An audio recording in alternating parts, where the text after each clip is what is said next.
আমি আজ সবার পছন্দের পুরি আর আলুর তরকারি বানাচ্ছি। আলুগুলোকে ধুয়ে প্রেসার কুকারে সিদ্ধ দিলাম। 2-3টা হুইসেল দিলে আমার আলুটা সিদ্ধ হয়ে যাবে। তারপর এখন একটি পাত্র নিয়ে তার মধ্যে আটা নিলাম, সামান্য নুন আর একটু চিনি দিলাম, আর গরম জল দিলাম। গরম জল দিয়ে আমি আটাটাকে মাখি, তাহলে এতে গিয়ে কি হয়, লুচিটা বা পুরিটা বেশ সফট হয় আর খেতেও ভালো লাগে, স্বাদ হয়। সামান্য নুন চিনি দিয়ে গরম জল দিয়ে মাখলে আটাটা খেতে ভালো লাগে। আটা মাখছি, তারপরে সুন্দর করে একটা ডো বানালাম। তাতে আমি সামান্য একটু সাদা তেল অ্যাড করলাম।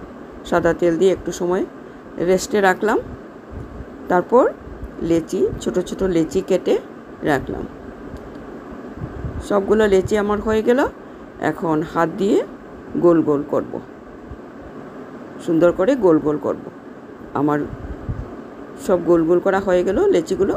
এখন আমি একটা একটা করে বেলনিতে বেলে নিব। সামান্য আটা দিয়ে বেলবো। অনেকে আটা দেয়, আবার অনেকে দেয়ও না। আমি একটু আটা দিই, তবে খুবই সামান্য, কারণ বেশি আটা দিলে পরে তেলটা পুড়ে যায়, আর তেল পুড়ে গেলে এতে পুরি বা লুচিটা ভালো হয় না। তাই আমি সামান্য একটু আটা দিয়ে বেলি। কেউ কেউ আবার তেল দিয়েও বেলি। এখন আমি সেদ্ধ হয়ে থাকা আলুটাকে খোসা ছাড়াবো। তো খোসা ছাড়াতে আমার একটা কথাই মনে হলো, যে আমাদের সমাজে যারা মুখোশধারী লোক আছে, ওদেরও যদি এইভাবে আলুর মতো করে ছোলা যেত, মুখোশ টেনে খোলা যেত, তাহলে বোধহয় ভালোই ছিল। আচ্ছা, আমার আলু প্রায় ছোলা শেষ।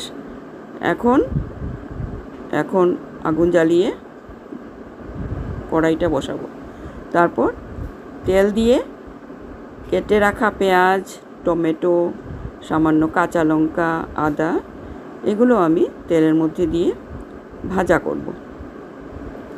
ভাজা করব। তাতে হলুদ দিব, নুন দিব, সামান্য জিরে গুঁড়া দিব, দিয়ে কম আঁচে সামান্য লঙ্কার গুঁড়া দিব, কম আঁচে এটাকে ভাজা করে তুলব। আমার ভাজা হয়ে যাচ্ছে, ভাজা করা হয়ে যাচ্ছে। এখন আমি আলু সেদ্ধ করেছিলাম যে, ওইটাকে হাত দিয়ে একটু চটকে তারপর ওই মশলাটার মধ্যে দিয়ে দেব। তাতে গিয়ে আলুটাও সুন্দর হবে আর আমার রান্না করতেও সুবিধা হবে। আলুগুলো আমি দিয়ে দিলাম। এখন ওই মশলাটার সাথে আলুগুলোকে ভাজা করে ফেলবো। আমার ভাজা করা হয়ে গেছে। এখন আমি জল দিয়ে দেব। জল দিয়ে, আলু তো আগেই সেদ্ধ করা ছিল, জল দিয়ে দিয়েছি। তারপর টকবক করে ফুটে উঠল। এখন আমি আরেকটা কড়াই বসিয়ে সেটাতে কিছুটা সাদা তেল দিলাম। আমি হাত দিয়ে দেখলাম তেলটা গরম হয়েছে কিনা। তারপর একটা করে আগুনটাকে মাঝারি আঁচে রেখে একটা করে পুরি ভাজলাম। পুরি ভেজে তুলে রাখলাম মাঝারি আঁচে। একবার তেলটা বেশি করে গরম করে নিলে তারপর খুব একটা বেশি আঁচের দরকার হয় না, মোটামুটি মাঝারি আঁচে হয়ে যায়। তাতে গিয়ে প্রত্যেকটা পুরি বা লুচি ফুলকো হয়ে থাকে, দেখতেও ভালো লাগে, খেতেও ভালো লাগে।